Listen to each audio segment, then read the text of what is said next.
ഈ personal relationship ഇല്ലാത്തത് കൊണ്ടാണ് സത്യം പറഞ്ഞാല് ക്രിസ്ത്യാനിറ്റിയിൽ നിന്ന് കൊഴിഞ്ഞുപോക്കൽ ഉണ്ടാകുന്നതെന്ന് ഞാൻ പറയുന്നത്. യഥാർത്ഥത്തിൽ ഈ റിലേഷൻഷിപ്പ് അണ്ടർസ്റ്റാൻഡ് ചെയ്ത് കഴിഞ്ഞാൽ, ഇപ്പൊ നേരത്തെ പറഞ്ഞ പോലെ സ്നേഹിക്കുന്ന ഒരാളെ എങ്ങനെ വിട്ടുപോകും എന്നുള്ള ആ ഒരു പെയിൻ ദൈവത്തിൽ നിന്ന് അകലുമ്പോഴും ഉണ്ടാവും. പിന്നെ സമഞ്ചേട്ടാ, ഒരുപാട് തെറ്റിദ്ധാരണകളുണ്ട് ദൈവത്തെക്കുറിച്ച്. അതിന്റെ കാരണം നമ്മളൊരു മനുഷ്യനെ നമ്മൾ ശരിക്കും അണ്ടർസ്റ്റാൻഡ് ചെയ്തില്ലെങ്കിൽ അയാളുടെ ആക്ട് മുഴുവൻ നമുക്ക് മിസ്അണ്ടർസ്റ്റുഡ് ചെയ്യാനേ പറ്റത്തുള്ളൂ.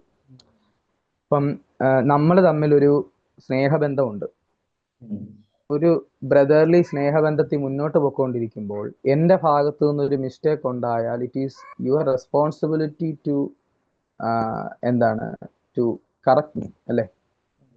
ആ കറക്ഷനെ എനിക്ക് മനസ്സിലാക്കാൻ പറ്റിയില്ലെങ്കിൽ ഞാൻ സബിൻചേട്ടനെ കുറിച്ച് എങ്ങനെയായിരിക്കും ചിന്തിക്കുന്നത്? എന്നോട് എന്തോ എന്നോട് എന്തോ ദേഷ്യമുണ്ട്, അതുകൊണ്ടാണ് ഇത് ചെയ്യുന്നത്. ദൈവത്തെക്കുറിച്ചുള്ള തെറ്റിദ്ധാരണകളുടെ അടിസ്ഥാന പ്രശ്നം എന്ന് പറയുന്നത്, മനുഷ്യർക്ക് ഈ ദൈവം എന്താണെന്നോ ദൈവത്തിന്റെ ക്യാരക്ടർ എന്താണെന്നോ അറിയത്തില്ല. സത്യം പറഞ്ഞു, ഇതാ ഇതിന്റെ ബേസ് എന്ന് പറയുന്നത്. ഫ്രീഡം ഒക്കെ അവിടെ നിൽക്കട്ടെ, അടിസ്ഥാനപരമായിട്ട് ഈ റിലേഷൻഷിപ്പിലേക്ക് വന്നെങ്കിൽ മാത്രമേ ഈ ദൈവം എന്താണ് ഉദ്ദേശിക്കുന്നതെന്ന് പിടികിട്ടത്തുള്ളൂ.